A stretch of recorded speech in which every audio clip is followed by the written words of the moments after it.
Kabar gembira PKH BPNT susulan tahap 4, ada yang meledak cair Rp1.500.000 di awal Januari ini. Infonya simak sampai selesai. Halo Sobat Info Bansos terkini, apa kabar semuanya?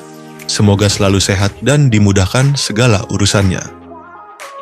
Kembali lagi di channel ini, tempatnya kita berbagi informasi terbaru dan terpercaya seputar bantuan sosial dari pemerintah. Nah, di video kali ini saya akan menyampaikan kabar gembira. Karena tepat hari ini, Januari 2026, ada banyak sekali bantuan sosial yang cair untuk masyarakat penerima manfaat. Jadi, silakan disimak baik-baik, jangan sampai ketinggalan informasinya. Pertama, program Keluarga Harapan PKH. PKH kembali dicairkan untuk berbagai kategori. Mulai dari ibu hamil, balita usia 0 sampai 6 tahun, lansia di atas 60 tahun, penyandang disabilitas berat, hingga anak-anak sekolah dari tingkat SD, SMP, sampai SMA. Nominal bantuannya tentu berbeda-beda sesuai dengan komponen masing-masing keluarga. Pastikan dicek melalui buku tabungan atau ATM di Bank Himbara, yaitu BRI, BNI, Mandiri, maupun BTN.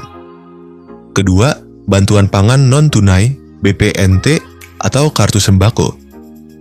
Untuk penerima BPNT, saldo sudah mulai masuk dan bisa dibelanjakan melalui e-warung atau agen yang sudah ditunjuk.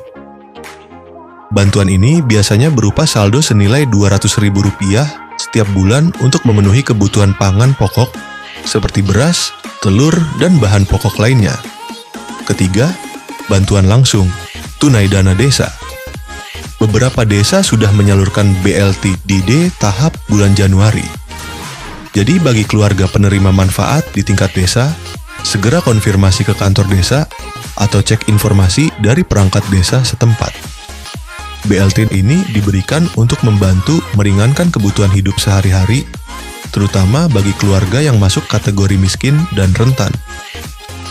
Keempat, bansos pangan beras 10 kg. Selain bantuan tunai, ada juga bansos beras 10 kg dan minyak 2 liter yang disalurkan melalui Bulog.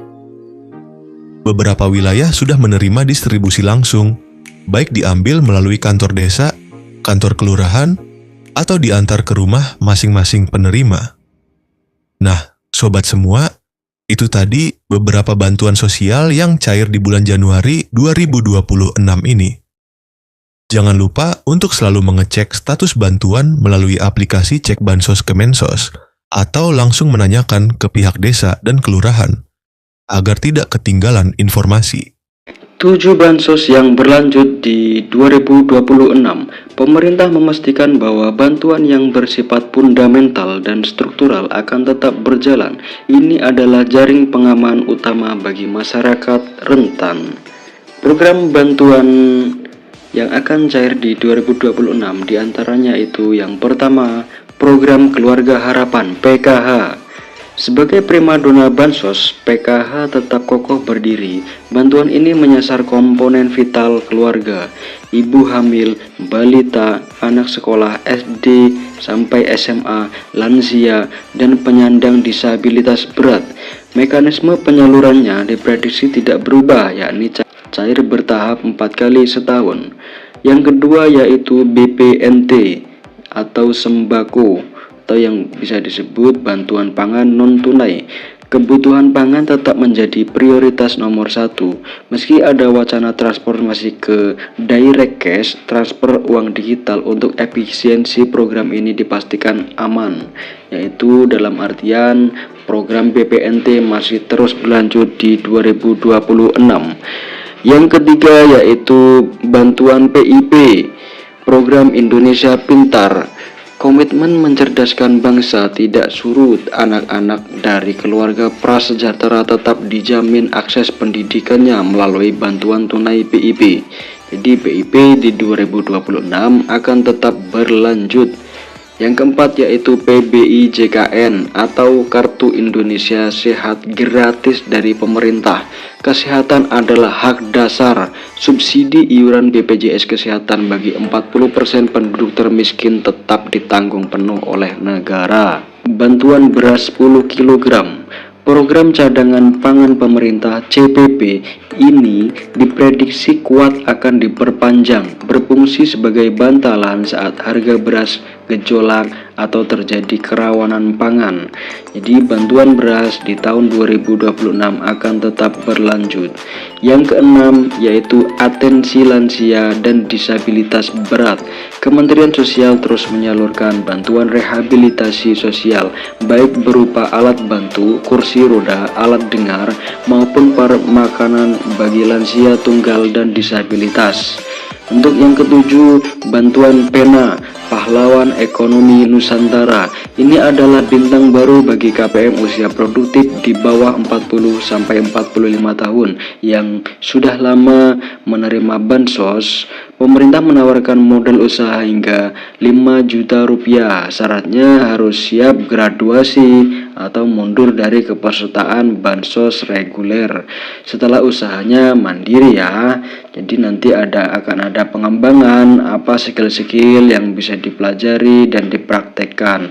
Dalam artian harus melalui proses graduasi secara mandiri atau graduasi secara sukarela.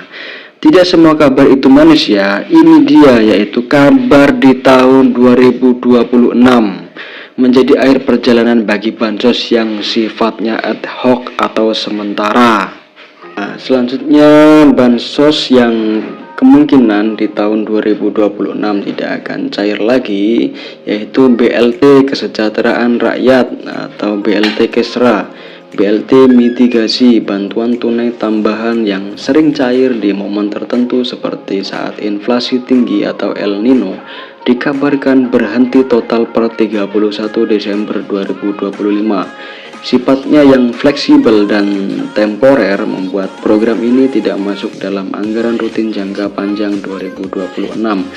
Bantuan subsidi BSU, program yang sempat hits saat pandemi ini juga diprediksi tidak akan muncul kembali seiring dengan pulihnya kondisi ekonomi pasca krisis.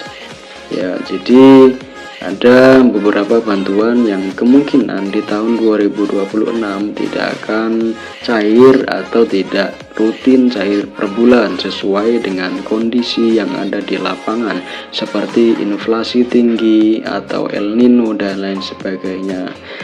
Ya, lalu isu yang sangat hangat di tahun 2026 yaitu era baru bansos digital dan seleksi alam KPM. Isu paling strategis di tahun 2026 adalah digitalisasi dan validasi ketat. Pemerintah melalui bocoran dari Menko Luhut Binsar Panjaitan merencanakan peluncuran sistem bansos digital berbasis artificial intelligence atau AI.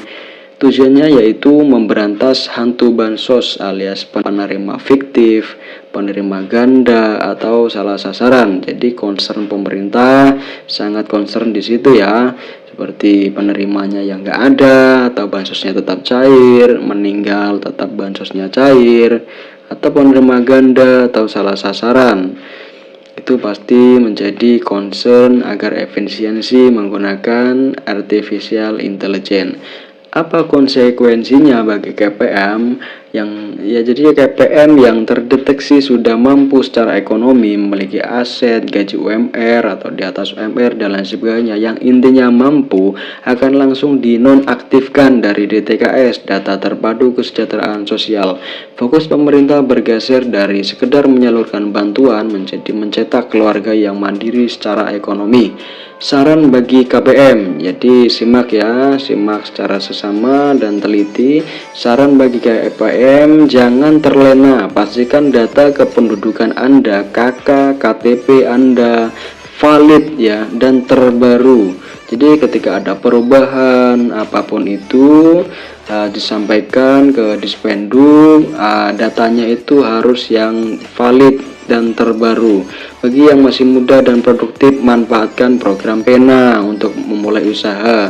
Jadi bantuan itu bukan gaji ya sobat bansos semuanya. Jadi jangan terlalu mengandalkan bantuan sosial dari pemerintah. Gunakanlah bantuan sosial itu untuk produktivitas Anda, membantu ekonomi Anda, membantu usaha Anda agar Anda berkembang dan usaha Anda juga berkembang, dan nantinya ekonomi Anda juga berkembang dan stabil. Karena di masa depan bansos tunai murni akan semakin diperketat seleksinya. Jadi tidak semua orang serta-merta gampang untuk menerima bansos ini. Ya, mungkin itu saja pembahasan dari saya. Jika pembahasan saya kurang jelas atau sobat semua ada pertanyaan yang seputar bansos, saya selalu terbuka. Ya, mungkin itu saja dari saya. Kurang lebihnya mohon maaf apabila ada kata-kata yang kurang berkenan. Dari saya, wassalamualaikum warahmatullahi wabarakatuh. Salam sejahtera, salam tepat sasaran.